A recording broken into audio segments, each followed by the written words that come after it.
Welcome to Second Table, where we discuss spirituality, philosophy, and psychology. I'm your host, Winston Janis.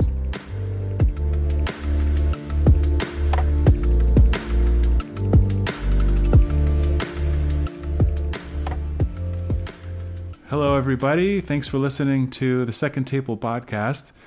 Today, I'm with Jory Pryor, who is the host of the Methods podcast, which is a podcast which guides people through prayer and meditation. And I'll let Jory tell us a little bit about himself. And I was also curious to ask you, Jory, just how you came to be involved with Methods and start this podcast. Yeah, well, thanks for the introduction. You forgot to mention that I'm a PhD from Harvard. No, I'm just kidding. I don't have any accolades. But I came to the Methods Project because I grew up in a sort of like country Methodist environment, relatively laid back.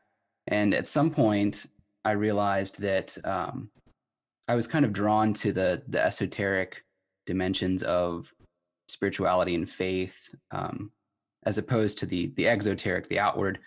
I tended to gravitate inwards, and at first that happened, in nature, because I live on the eastern shore of Maryland, so it's a big hunting, fishing kind of environment. So we're always outdoors, and then I began really getting involved with reading fiction and nonfiction, and that drew me even more interiorly. And so honestly, the funny thing is, I would read as a child, I would read like the Harry Potter books, and I would kind of gravitate away from that exoteric description of like, the magical, the fanciful, the whimsical, and search for the more esoteric thing underneath of that.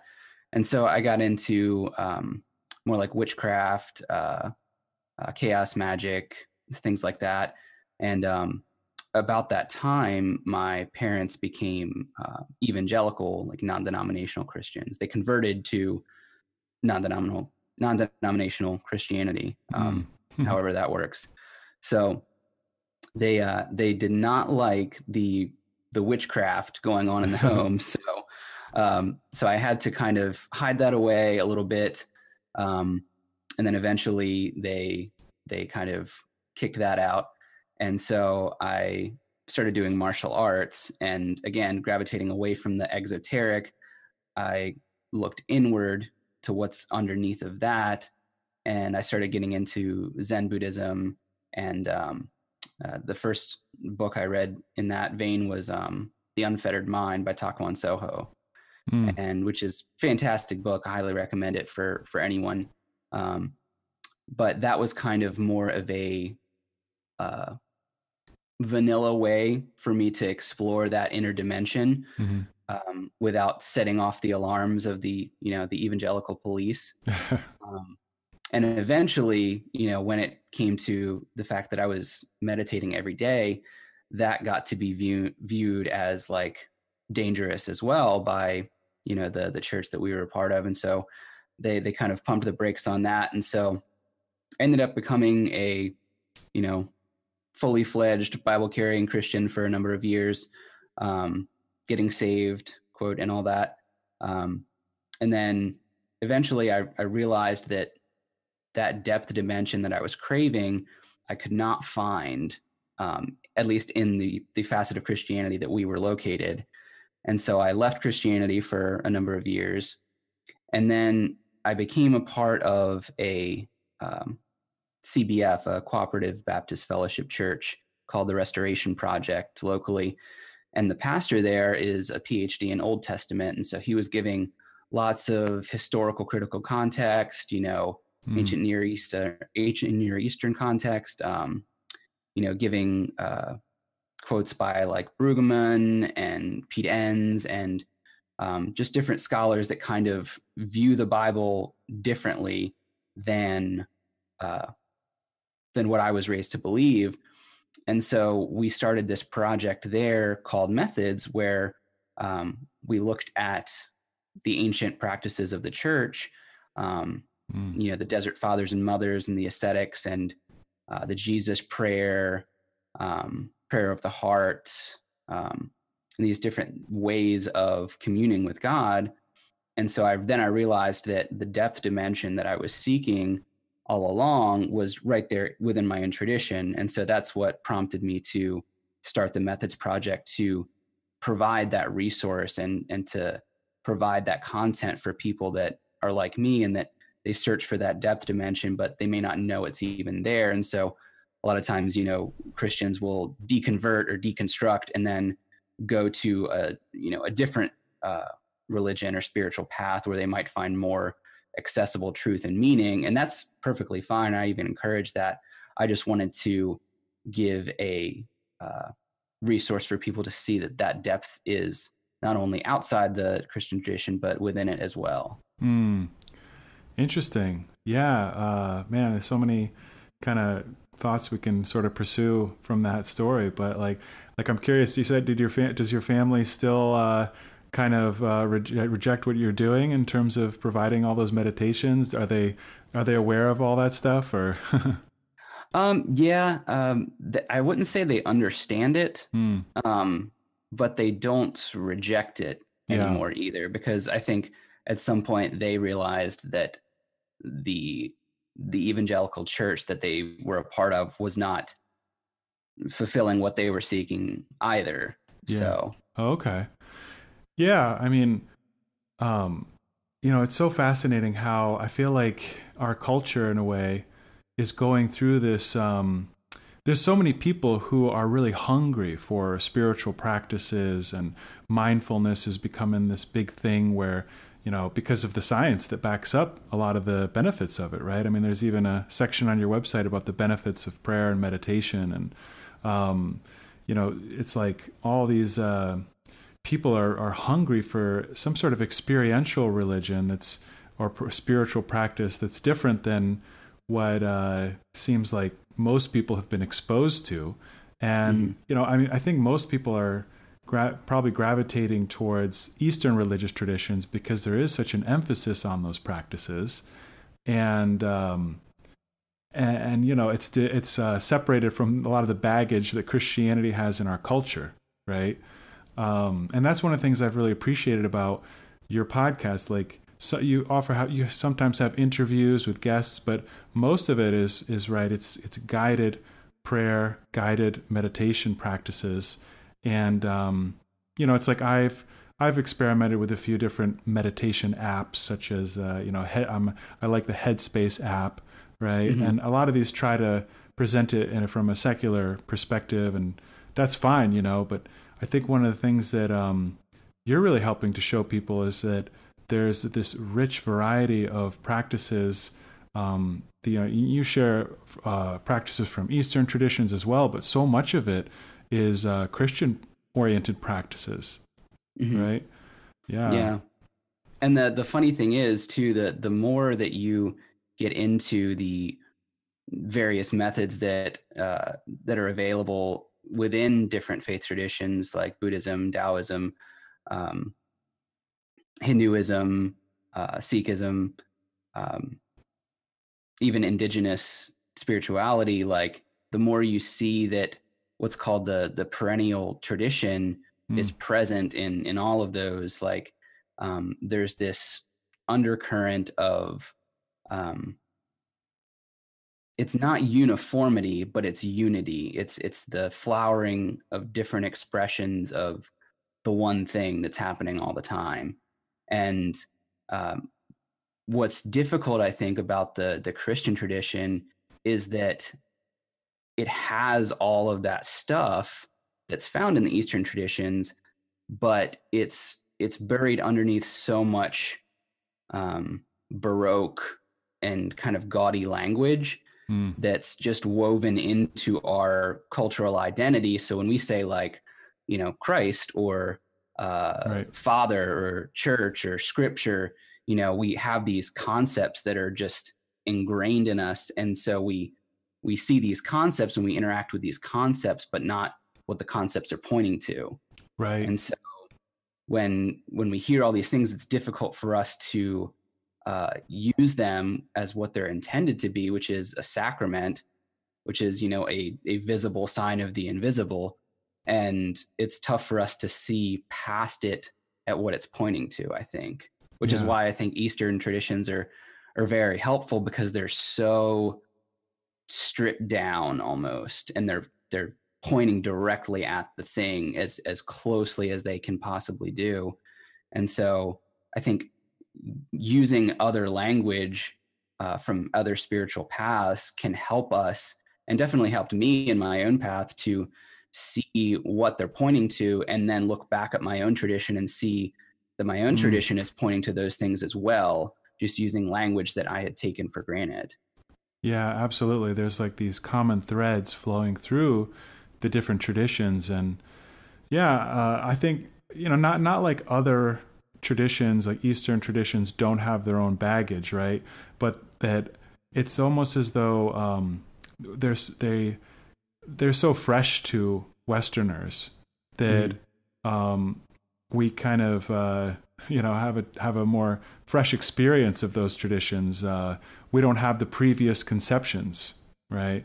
But I think you're making a good point about how, in a way, we intellectualize all this stuff too much, and really, it's not a head thing, right? I've heard people say it's more of like a heart thing. We're kind of, in a way, we're subverting the ego, or changing our relationship to the ego. Would you agree with that?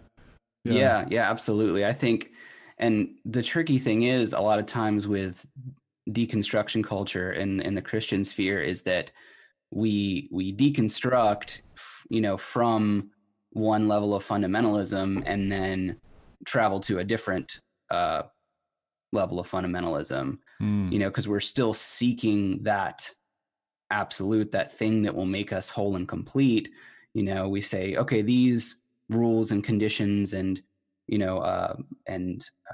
guidelines, restricted me, didn't enable me to flourish into the fullness of myself, or what have you.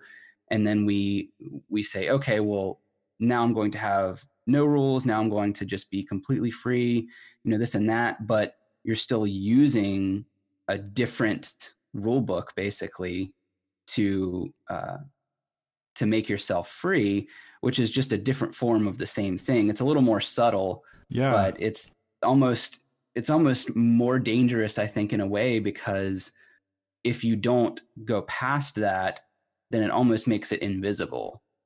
And so I think the relationship to the ego, like you said, is huge. And just as an example, like the Buddhist reference to anatta, the no self, this is something that's hugely important, arguably one of the most important concepts in Eastern traditions. And it seems so fresh and so new and so unique to us, but really it's right there in the scripture, take up your cross and follow me, die to yourself. Like that's the no self, right? That's part of the same perennial tradition that's flowering in different areas. It's no longer I, but Christ, right? Who lives within me. Yeah. That's Paul. And that's, no longer Jew or Christianity Greek. 101. Right. Yeah, absolutely. And in a way it makes me think of like the Einstein thing, right? You can't solve the same a problem with the same thinking that created it. And I often wonder if that's one of our in the issues with like within a lot of Western kind of thought or Christianity, like within more liberal Christianity, there's like a more of a focus on social justice and the kind of practical, how do we live in a more a society that's more based on compassion and justice, right? Which is great. I support that fully. And yet I wonder, how are we going to create that? Like, do we really affect change? With, it has to engage the heart in a more profound and transformative way, I think. And that's where some of these practices come in, because, if you're just going to I listened to this. It was fascinating. I was telling you before we started about this. You Have Permission podcast, and I guess he interviewed a guy, the host there, Dan Koch. They did studies on different mega churches, like peer-reviewed studies, and a lot of the studies will show that actually a lot of these churches will get more done in their communities in terms of serving their communities, people in need and that sort of thing, than mainline Protestant churches. Apparently that's what the studies show or whatever. And I found that really fascinating. And, there's kind of, I guess there's speculation because like there's more, maybe there's something else going on there in terms of what motivates those people.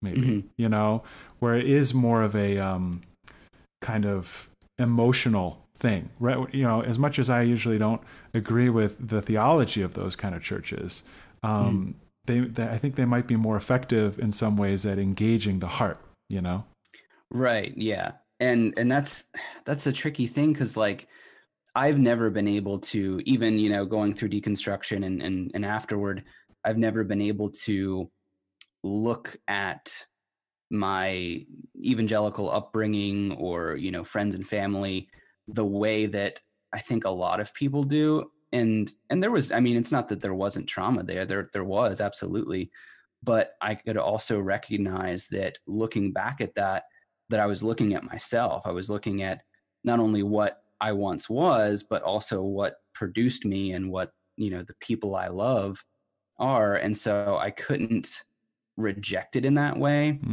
And so seeing that, also revealed that it's not so much what people believe, intellectually that determines their actions. It's what they believe interiorly. And they might not even be aware of that. And so it's almost a waste of time trying to attack or argue people's beliefs that they know about, because the ones they know about may not necessarily be the ones that produce their actions. Right. Exactly. It's that unconscious belief, those unconscious beliefs that really motivate. Like Rob Bell has this funny story about how he goes up to the front of the room and he says, okay, now I found a satanic curse here on the internet. I just Googled satanic curse and this came up. So I'd like a volunteer. Or no, before that, he says, does anyone here believe in, curses or demons? And of course, everyone there is like, intellectual, and they're like, no, of course not. That's preposterous. And then so he says like, all right, well, I need somebody to come up here and read this satanic curse over their loved one or over someone they love. And no one raises their hand. No one comes up. And he's like, wait a minute. I thought you guys don't believe this. Like why, And so it just goes to show that like what we think we believe and what we actually believe often are two different things. That's fascinating. Yeah.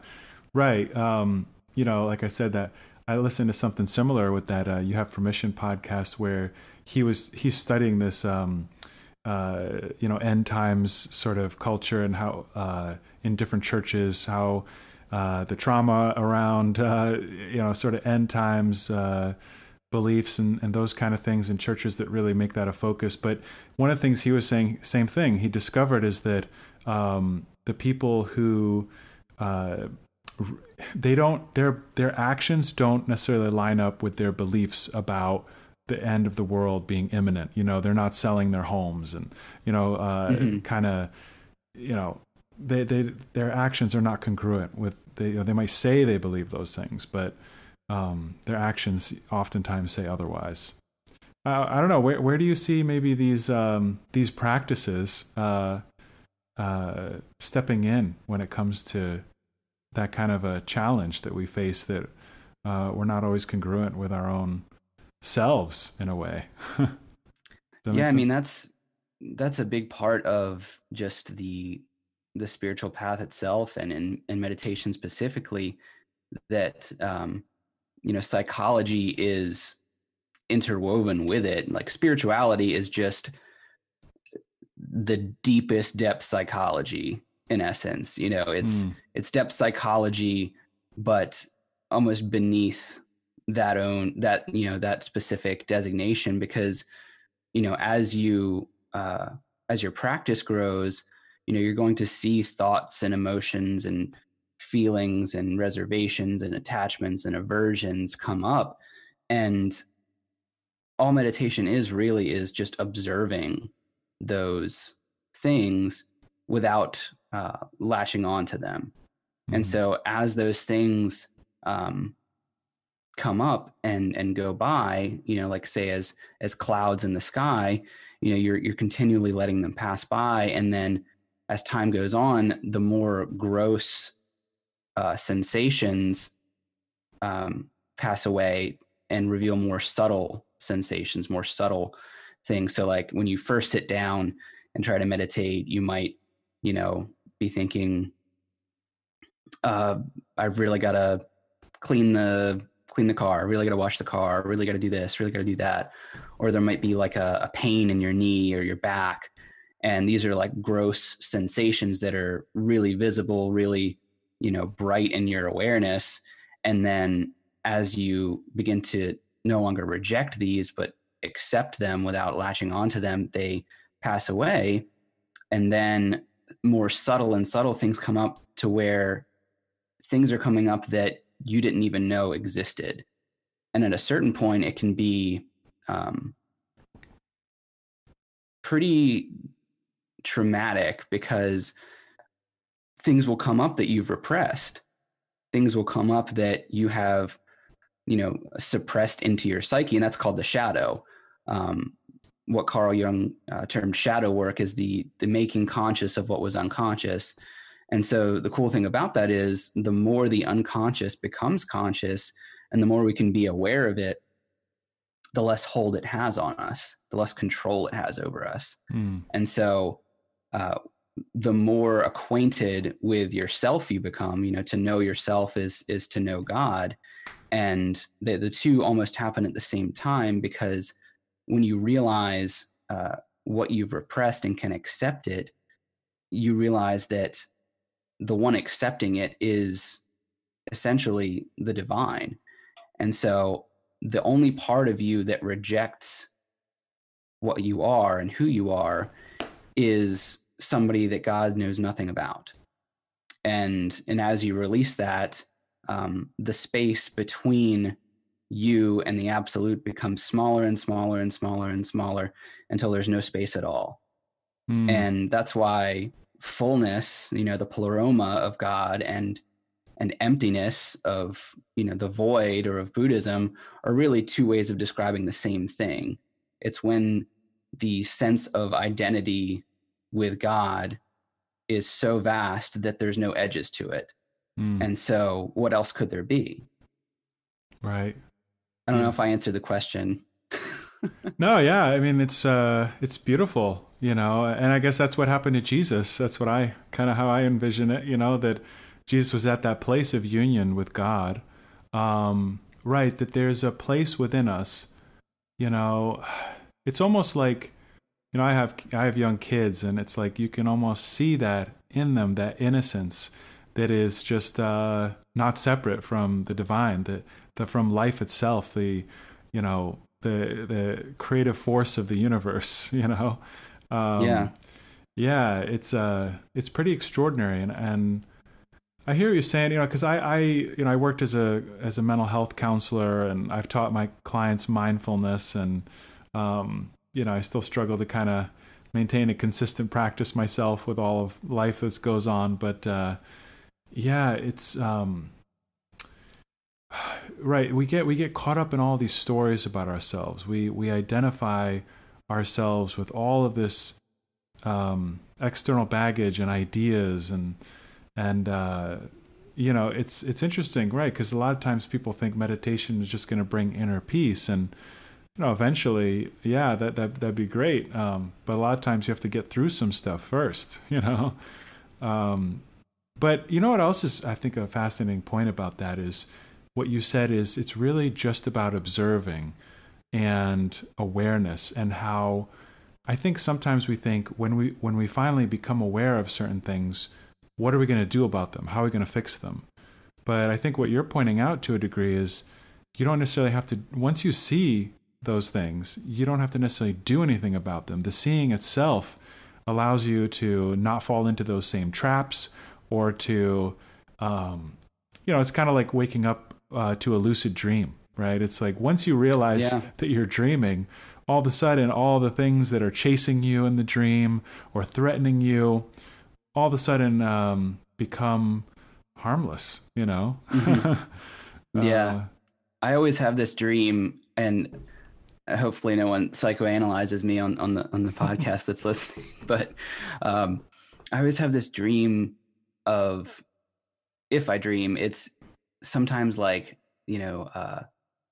I'm being attacked or something, and you go to fight back and you're just moving in slow motion, and like everyone else is moving in top speed, but you are just moving in slow motion, and you just can't, you can't fight back. You can't defend yourself.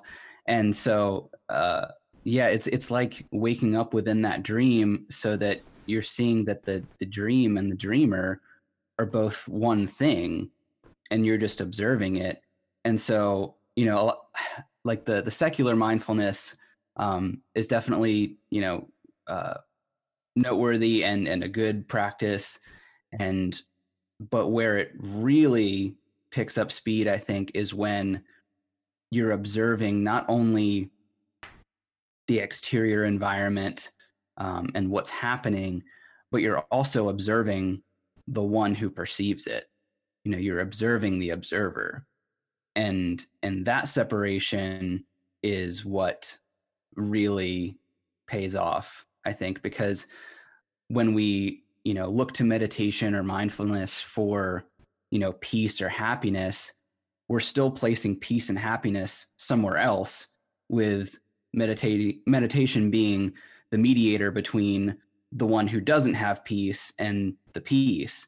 But in reality, the further you go with meditation, to where you're not only observing the exterior circumstances, but you're observing the observer, you realize you're observing the one who thinks that they don't have peace, and that they can get peace through meditation. And so you're realizing that you are what you seek. And that's the core of non-duality, of all these religions, that tat vamasi, thou art that. Knock and the door will be opened. Everything we are seeking is already within us. And anytime we operate from a sense of lack, or of, I don't have this, if I have this, then I will be complete, we're just repeating the Oedipal story of Genesis. We're repeating the lie of the serpent that eat this and you will be like God. Well, Genesis 1 already says we were already made in the image and likeness of God. So we're just believing the serpent when we place happiness outside of ourselves. And so that little switch gets flipped. And then we see that any time that we operate from a sense of lack, we're operating from the small self, the false self, as it's colloquially called. And anytime we act from abundance, we're acting from the true self. Because if we desire peace, then we're saying basically we lack peace. But if we can give peace, you can't give something which you don't already have. And so in reality, it comes from us. So that's all meditation is getting in tune with the fact that what you seek is already here. Yeah. Interesting. It's like, I've heard some teachers say that enlightenment is not seeking anything. It's when you stop seeking.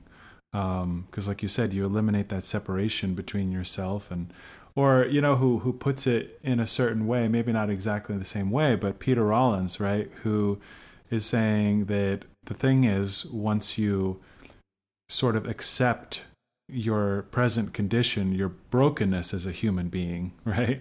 Once you accept that there's always going to be that sense of incompleteness or whatever, and that's just part of being human, then you can realize this is it, and it's okay. It's okay to be a human being who is sometimes happy, sometimes afraid, sometimes bored, sometimes sad, etc. And that just comes with the territory, and that is a recurring theme I would say I've seen in both within Christianity and in Eastern traditions, like.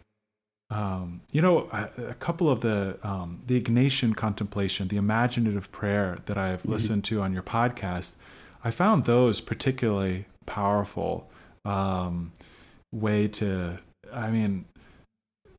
talk about kind of having a deeper connection with Jesus, than just kind of prayer as we traditionally understand it, or just reading the Bible, to really enter into the scene with Jesus in that way. I recommend people to go check those out. And then the one with the garden, where you encounter Jesus in the Garden of Gethsemane, where Jesus is in a state of fear and anguish, and you're realizing that you and Jesus are in solidarity in suffering. And that's, you're touching something that's like at a deeper level of your being, Yeah. And that's where, like you had said before, that, there's some stuff that you can't get on board with Peter Rollins. And I think it's really just almost like a different way of perceiving it, because like when we're the person who rejects our sense of lack, we're really operating as the person. But when we can accept our sense of lack, well, if our sense of lack is our person, then who is it that's accepting our sense of lack? Or like when he uses the death of God theology to refer to God forsaking God on the cross and being in solidarity, like in that Gethsemane meditation. Right. It's almost like, we place our idea of the divine, of God, on this person of Jesus. And then when we realize that that person is also estranged from God, then it's not so much our abandonment of God, but God's abandonment to us. And so it almost becomes like dividing a fraction by a fraction. The denominators cancel themselves out. And so I'm not great at math, so it's kind of a weird metaphor, but that's just how I think of it, that if you have lack below and wholeness above, there's always going to be a contradiction. But if you have lack below and lack above, they cancel each other out, and then you get a whole number. And so for that sense of like, oneness as outside of yourself, can be seen as the tyranny. But once you accept the lack and kind of reverse that search to, from outside to within, you realize that the oneness is within after all, and it's only you that's misperceived reality. Yeah, you're right. He's all about paradox, and I do get that sense sometimes that somehow, even though these things might seem very different on the surface, that they're all sort of pointing in the same direction, Like, maybe I will bring this point up because I might want to do like a larger episode or blog post or something about this. But I was actually talking with my wife a little bit about this last night, because I don't know, we sometimes have conversations, and sometimes people are saying like, well, we should just, we should just, like, I've had a conversation, for example, with like Unitarian Universalists and stuff like that. And some people are just like, forget all the religions. Why can't we just be direct about, forget the symbolism and the metaphor and the myth, and let's just talk about science and what we believe, what we know about the universe. And if certain spiritual practices we can use are great, they help the brain, etc. But, all this stuff has so much baggage, and you have to have contextual knowledge, and who really cares about the Bible? And, there's a lot of people that may hold that perspective today, right? But I read something in Alan Watts that kind of, he's kind of one of my number one teachers that I mention in every episode of this podcast. Mm-hmm. But have you heard of him? Oh yeah, I love Alan Watts. Oh, okay, awesome. Yeah, but he mentioned something in his book, Myth and Ritual in Christianity, that addresses that point, in which he's saying that basically there is God, or our collective consciousness, right? That in the same way that it creates a pattern, like our physical bodies. Yes, there's a lot of variation in terms of size and skin color and different things like that. But generally speaking, human beings all have the same pattern and form, right? We all generally have 2 eyes, right? 1 mouth, 2 hands, 2 feet, etc. And so he's saying, in the same way, our imagination, when left to itself, what wells up are certain themes and patterns from our unconscious, or he would say superconscious, that this is not something conscious that we're doing with the ego, but that it emerges, and we have records of these kind of patterns. And what he addresses so much in that book, Myth and Ritual in Christianity, are the parallels that you find, the kind of images and symbols and stories that are found in Christianity, and also found in Hinduism, in Buddhism, Taoism, all the various traditions, and seeing, okay, that's kind of how he accounts for these parallels. Because it's true. It's like sometimes I'm thinking about the symbolism, and I'm like, I don't think there's any way that even the original authors would have intended this kind of level of meaning, Mm-hmm. You know what I mean? Like, I am the vine, you are the branches, and how we're all interconnected, and just all kinds of stuff that seems to have eerie kind of relevance even to today's world.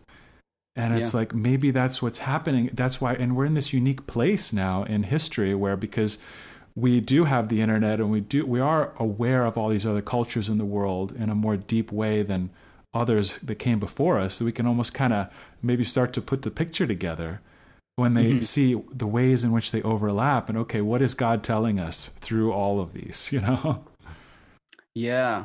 I think that's definitely true. A lot of times that the author almost, not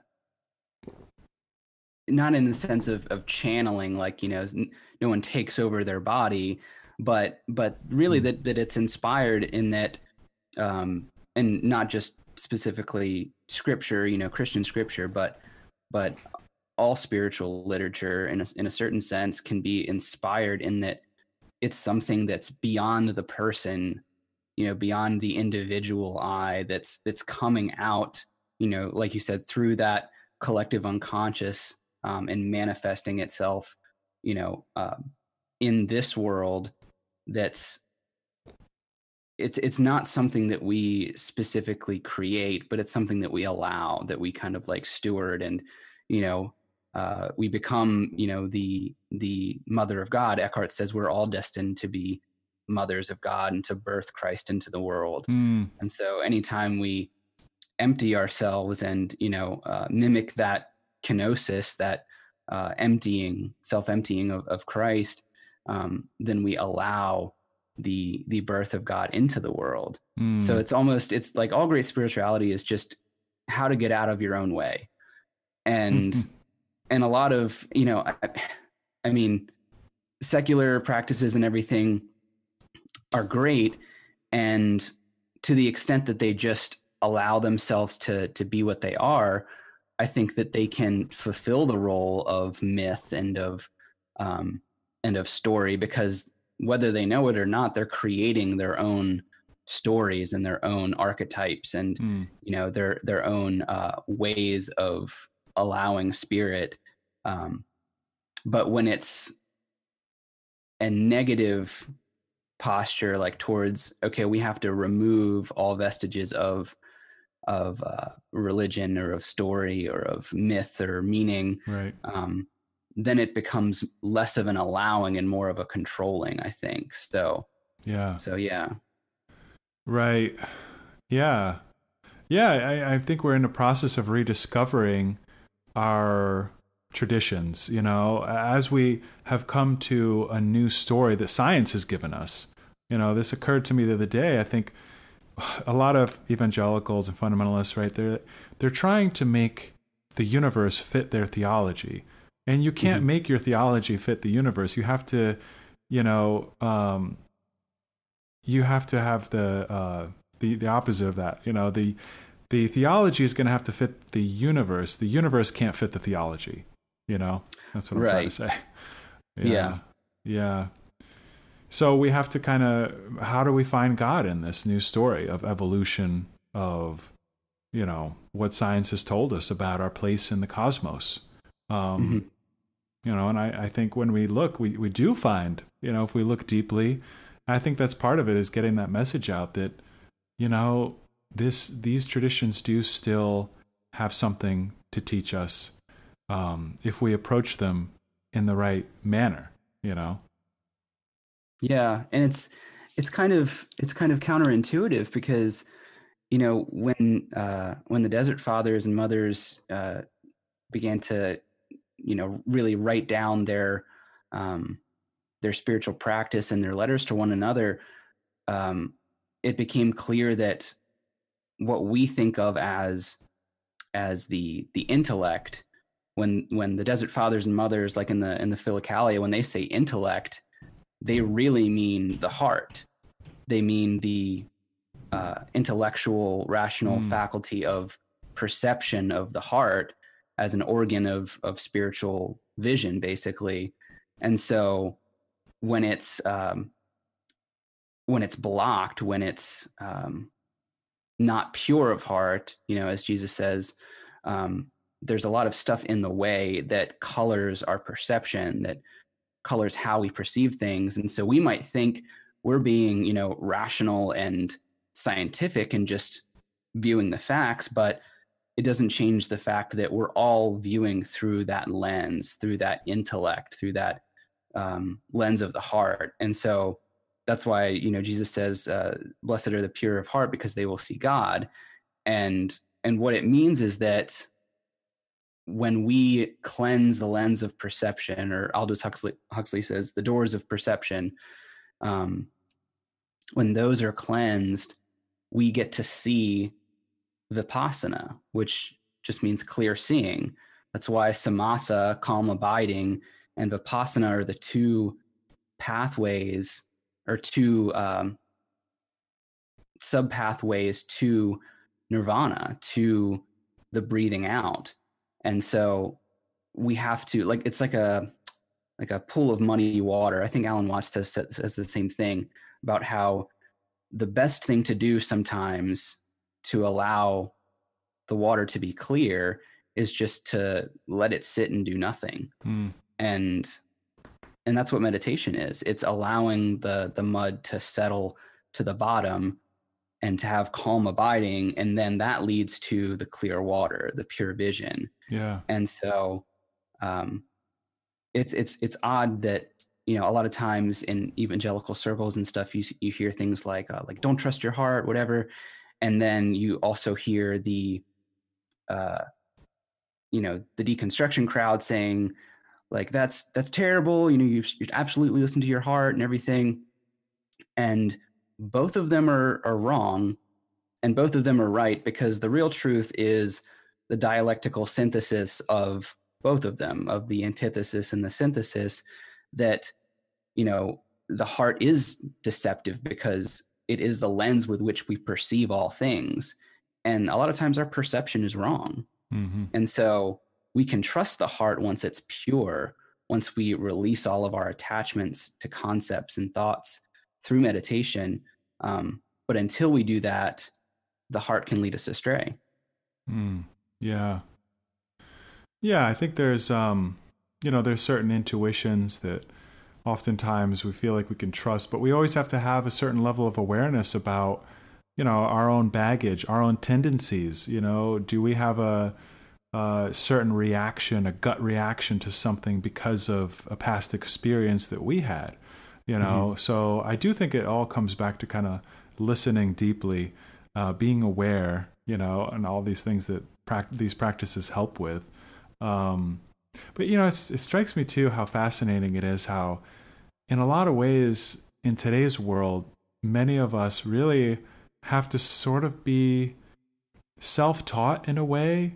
I'm just thinking about how, some people like say you need to have certain teachers, you need guidance through. You can't do the whole spiritual journey thing alone. I mean, there are spiritual directors and teachers, but I think for a lot of people, it's hard to find that. It's hard to find people who are truly reliable, good teachers. I mean, maybe that's part of the why churches are struggling too, right? There aren't many truly transformed people necessarily, and yet we have access to all of these incredible teachings and texts, both through books and through audio recordings of masters, more so probably than anyone else in history, right? But in a way, that makes it even more difficult because you're like, where do you begin? Who do you know what I mean? Maybe it goes back to following your heart. You know what I mean? What resonates? Yeah, it's difficult because I think that's one of the things about Christianity that's super misunderstood and super misused is that this existence of a priest to confess to, or a pastor to shepherd the flock, or this and that. And on one level it can prolong enlightenment because you're still viewing the truth as something outside of yourself. But to certain people that are at a place in their journey where they're still focused on themselves as an individual with agency and purpose and unconditioned, they need something almost to submit to. And I know that's kind of like a contentious word, submit, it brings all sorts of baggage with it. But or I could say obey, and that's got just as much baggage, but obey comes from obedare, which means to listen deeply. And so it's super hard for us to listen deeply to a writer, or to a podcast, or to a audiobook. Like, we can receive spiritual information, but a lot of times that just aggrandizes the ego, and we really need something to a person, a thou, to be seen as well. Yeah, to be seen and to relinquish our own self to. And so that's what that position is for, I think, is to take on the karma of someone else and to allow them to release it to you. Yeah, I really like Jack Cornfield, and I don't know if you're familiar with him, but he's like a Buddhist meditation teacher and a psychologist. But he's written about the importance of having a teacher or a guide through this process when you're going through meditation and spiritual development. And he kind of talks that people often err on both sides, right? Where sometimes, and I've met people who are completely like anti-guru, anti-teacher, like it's all within you, and no one, you're already enlightened, and nobody can teach you anything, right? And he talks about, well, that's kind of like, you gotta kind of deal with issues with authority or something, because there are things we can still learn, obviously, from people. Like, there are certain things about spirituality that involve skill, just like anything else, I think.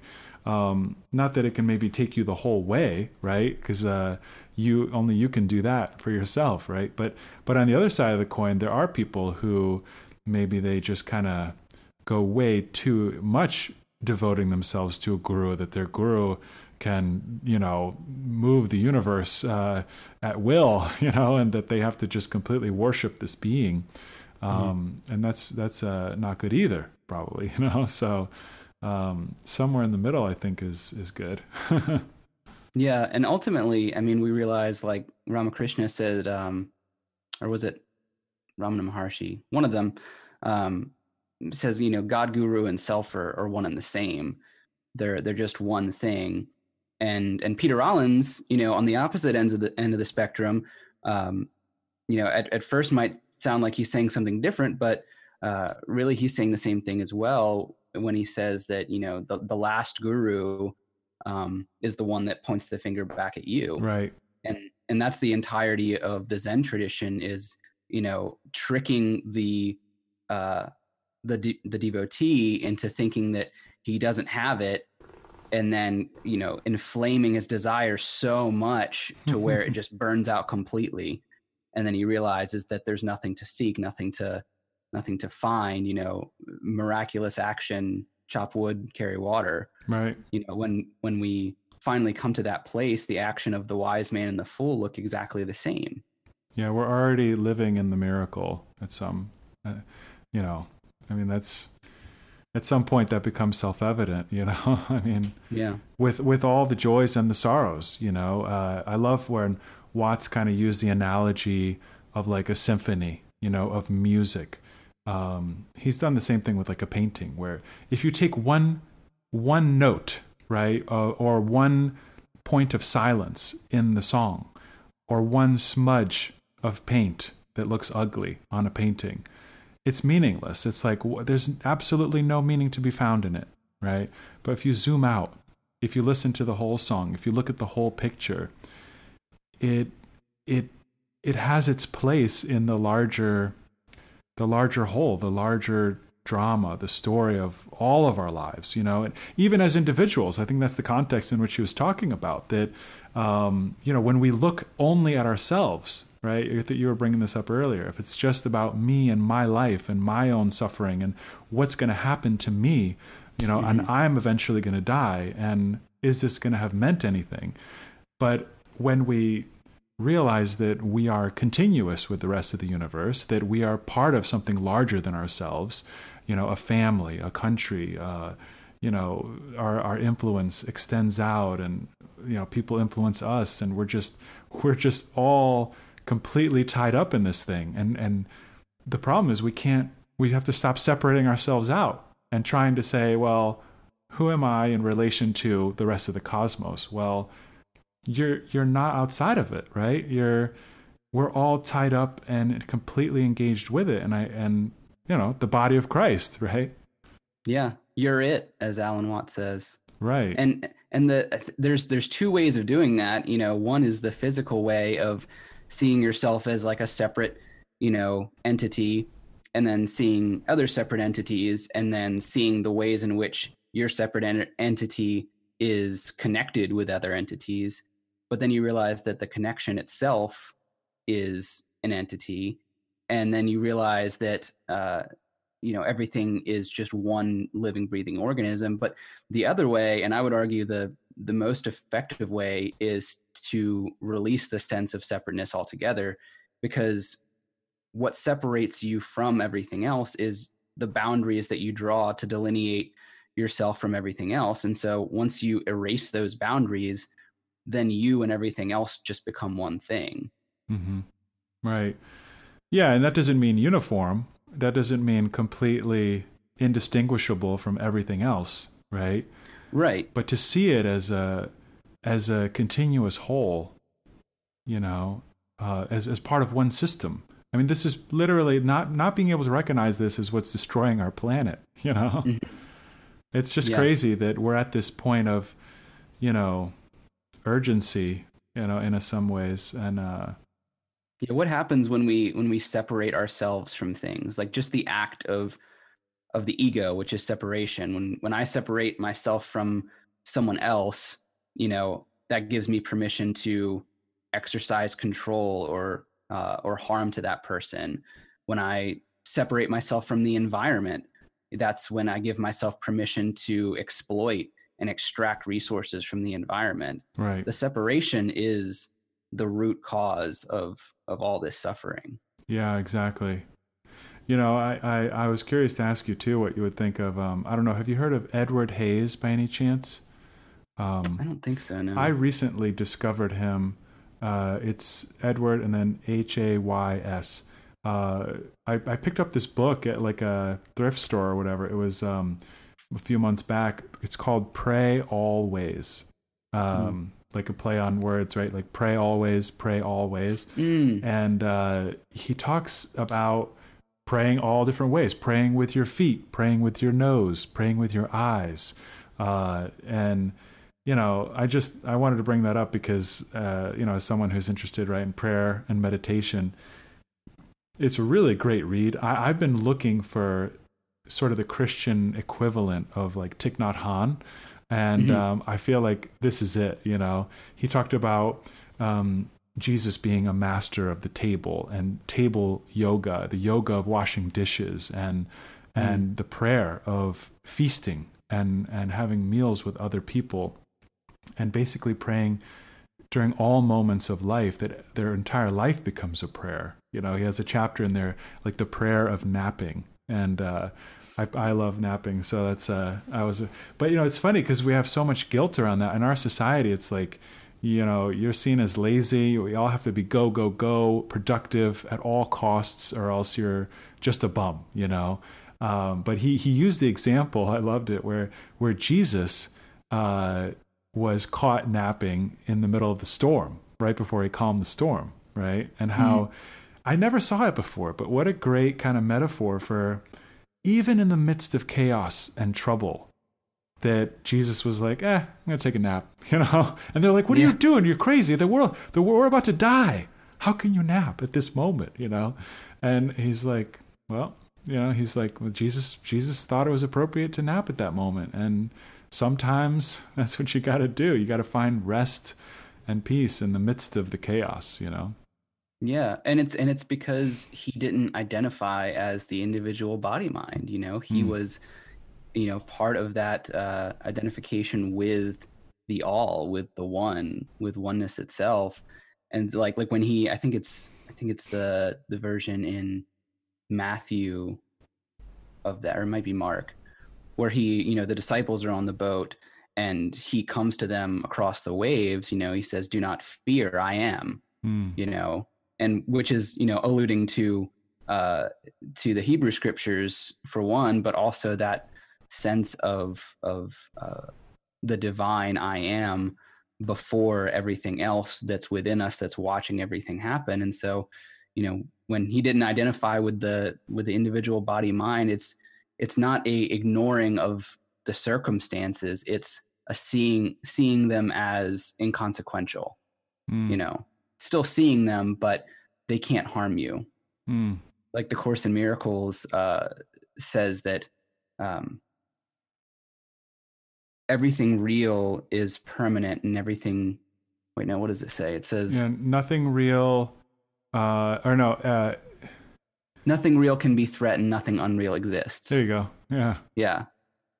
So that's another great one to carry with you, is that, you know, anytime you feel threatened, then that's the thing that doesn't exist.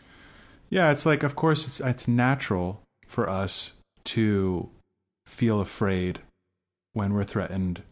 We're to be afraid of death, to grieve when we experience loss. I mean, all of these things are at one level of our humanness is completely natural and normal and okay. And yet I think on another level, on the larger universal cosmic level, it's all somehow okay. I think that's kind of the message, you know. It's like, I think somebody once described Thich Nhat Hanh, I remember, that he had one eye on the now and one eye on eternity. And he talks about in his books, right? There's the historical dimension, which is our kind of everydayness, and then there's the ultimate dimension, right? The kind of the eternal, you know? Yeah.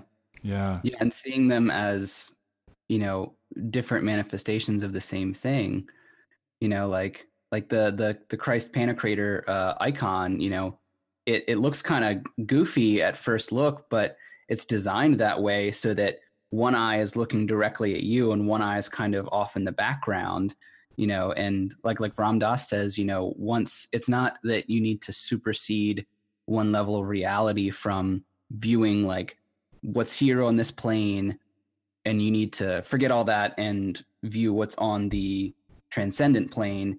The real trick is when you can see both of them. And when you can see two things happening at once, then you're free from either of them. You're not locked in. Yeah. Yeah, in a way, I feel like it'll serve to, and this is what you hear, is that it serves to make you more human, not less human, you know? Yeah. That people sometimes are under the impression, well, then you'll become invulnerable, you know, and you won't feel any pain anymore or whatever. You'll be always happy. But, you know, I think, it's Watts who brought up that to do that, that's to become a stone Buddha. And a stone Buddha is not alive, of course, you know? Right. Yeah. To be a living Buddha is different. The pre-trans fallacy that Ken Wilber talks about. You know, we don't want to become like stones. We want to, we don't want to be pre-conscious. We want to be trans-conscious, to experience all the pain and suffering, but not be attached to it or identified with it. So like we can see the suffering of loss when we lose someone we love, but we can also observe ourself mourning in a way. And so it's almost like we cry with ourselves. We cry with the character of ourselves that we're watching, almost like a movie. You can really be invested in the character and their suffering and even weep with the character, but you still know it's a character. Yeah. And so that's that, operating on two planes at once. Yeah, we kind of give ourselves permission to really be ourselves, Yeah. No one goes into it's a jerk who goes into the movie when everyone's weeping and says, guys, this is just a movie. Calm down. Right. Like they know it's a movie, but Yeah. Don't spoil the game, right? Exactly. Yeah. Interesting. Well, we may have probably answered this question already through our conversation, but I know sometimes people a lot of times have this feeling as though prayer, as it's typically understood, just verbal speaking to God, doesn't resonate with them or feel natural to them or feels awkward.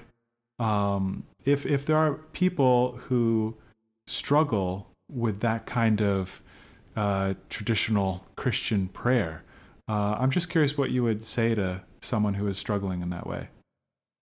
Yeah, I think that's definitely it's a marker of, one, just deconstruction in general, but also deeper spiritual calling, because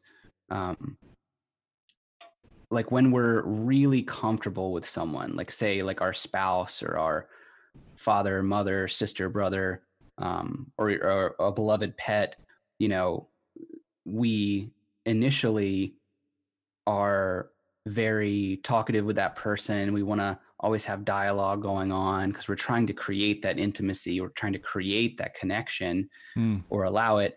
And then once we're really vulnerable and intimate and connected with that person we love, we don't have to say anything. When you see older couples out at dinner, a lot of times they won't say a word to each other the whole time. And from one level, you're like, oh man, I wonder if they don't like each other anymore, but no, more often it's just that they're so comfortable with each other that they don't need to say anything.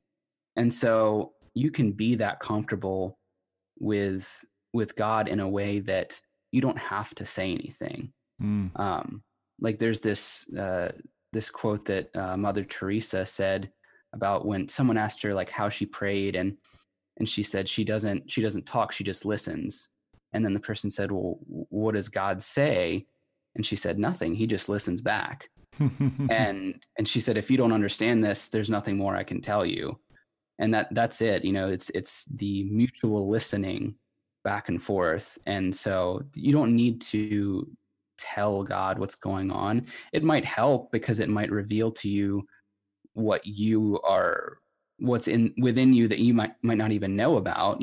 Giving words to it might help you realize something that you didn't know, but you don't need to tell that to God because God already knows. And so really you can just sit there and listen to each other.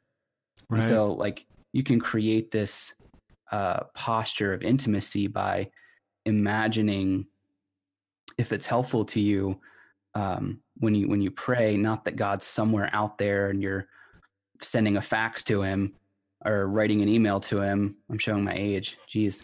Um, that that God is directly right with you, closer than you can imagine, and you can listen to God breathe, and God's listening to you breathe, and you're breathing back and forth, and then it becomes no longer necessary to say words anymore. Yeah, I think it's a great answer. It reminds me once again of that book, Pray Always, of just, if you are sensing the presence of God in the world around you, in the people around you, then, you don't need to necessarily say anything as long as you're sensing that presence, or, yeah, it's like, I mean, even if you're sensing God within your loved ones, then when you are talking with your loved ones, you're also talking to God in a way, Mm-hmm.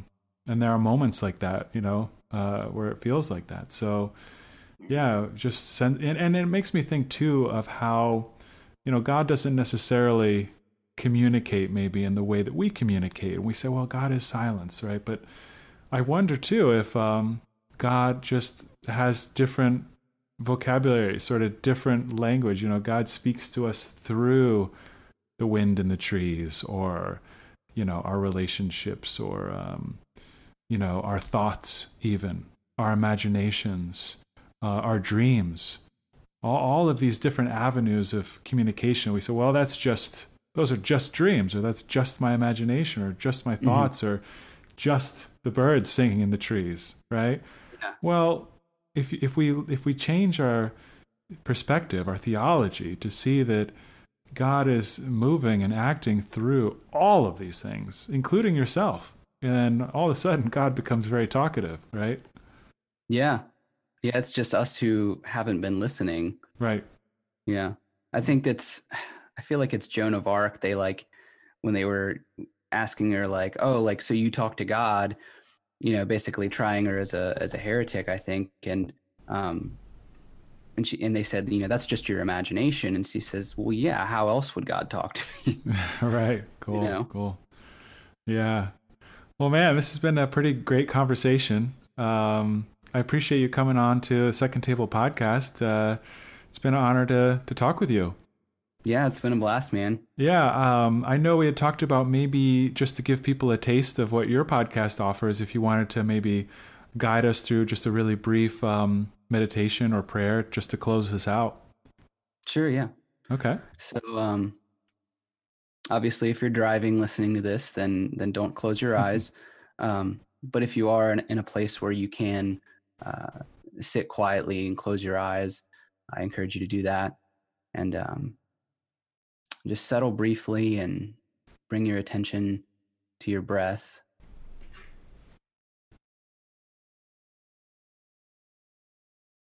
And if it helps, you can count on the in-breath to 5, and then count on the out-breath to 5, if that helps you establish an even breath. And if not, you can just let the breath come and go naturally.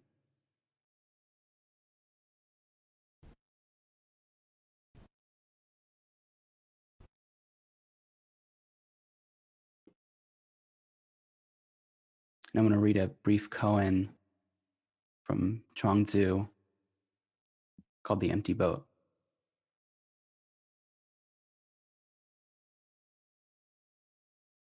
He who rules men lives in confusion.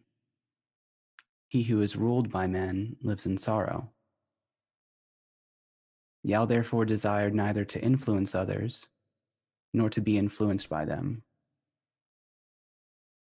The way to get clear of confusion and free of sorrow is to live with Tao in the land of the great void. If man is crossing a river and an empty boat collides with his own skiff, even though he be a bad-tempered man, he will not become very angry. But if he sees a man in that boat, he will shout at him to steer clear. If the shout is not heard, he will shout again, and yet again, and begin cursing. And all because there is somebody in that boat. Yet if the boat were empty, he would not be shouting and not angry. If you can empty your own boat, crossing the river of the world, no one will oppose you. No one will seek to harm you. The straight tree is the first to be cut down. The spring of clear water is the first to be drained dry. If you wish to improve your wisdom and shame the ignorant, to cultivate your character and outshine others, a light will shine around you as if you had swallowed the sun and the moon. You will not avoid calamity. A wise man has said, "He who is content with himself has done a worthless work." Achievement is the beginning of failure. Fame is the beginning of disgrace. Who can free himself from achievement and from fame, descend and be lost amid the masses of men? He will flow like Tao, unseen. He will go about like life itself, with no name and no home. Simple is he, without distinction. To all appearances, he is a fool. His steps leave no trace. He has no power. He achieves nothing, has no reputation. Since he judges no one judges him. Such is the perfect man. His boat is empty. And as you come back to the sense of your breath and gradually open your eyes,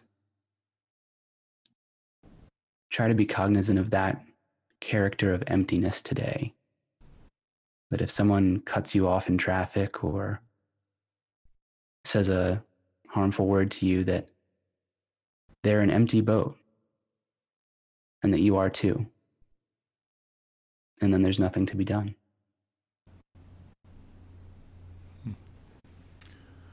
Thanks, Jory. You have a great voice for the meditations, you know. Thanks, I appreciate it. Yeah. So before you go, do you want to just let people know where they can maybe find you online or anything you're working on? Yeah, you can go to methodspodcast.com or on Instagram at methodspodcast. Facebook, I think it's at methods the podcast or something like that. Okay. If you just search for I can it. put it in the notes and stuff too. Yeah. Yeah, and my personal is at mustbejory. Okay. Well, great. It's been a lot of fun, Jory. Thanks again for coming on. Yeah, no problem. Thank you. Yeah.